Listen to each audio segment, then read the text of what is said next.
in 1917, in October, they did set a date. And they took power. But- So why? But, I mean, the difference is, it is very difficult for people in advance to start a mass strike process going. Once a mass strike process gets going, one of the characteristics is mass organization.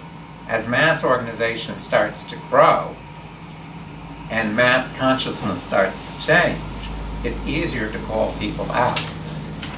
What happened in Egypt was a response to what had already happened in Tunisia.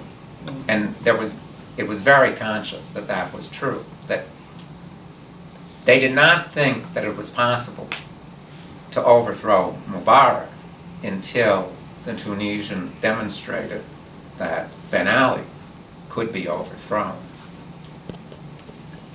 Again, there are certain sort of characteristics that have to take place, which is a general sense of crisis, a general sense that there is some agreement on what must be done, and a general sense that the regime,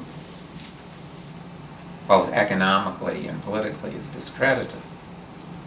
Those conditions started to come in place in the Middle East during this winter because, first of all, there is mass unemployment. The Middle East has never recovered from the crash in '08. So that mass unemployment by itself tends to massively discredit regimes because it's very difficult to give, any hope at all to somebody who's been unemployed for 1 or 2 years, especially if they're, young people with just starting out in life. And then on top of that, you have, in the past months, an enormous rise in the price of food. Now, we hardly notice that here because food is a small part of the budget in the United States. But in most of the world, food is about 50% of the budget. In the Middle East, that's what it is. In some parts, it's even greater. So, theoretically, it's impossible to have a depression and inflation at the same time. But the rulers of the capitalist world have managed this accomplishment, and that's what we've got right now. So those conditions came together, and you start to have essentially the dry kindling that's needed to create these sort of mass strikes, fires. So those conditions can't be called into existence. They come into existence independently of what activists think.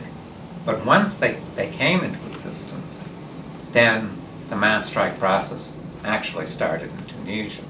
I mean, it started horribly, literally, with a fire, with a guy setting himself on fire in December of last year to protest his own conditions of unemployment. And again, you had the same pattern.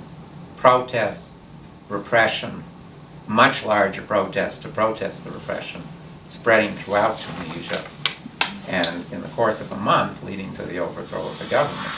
So that's Well, I gotta wait. That's So- got our compañera here, so don't get down on it too much. Right. So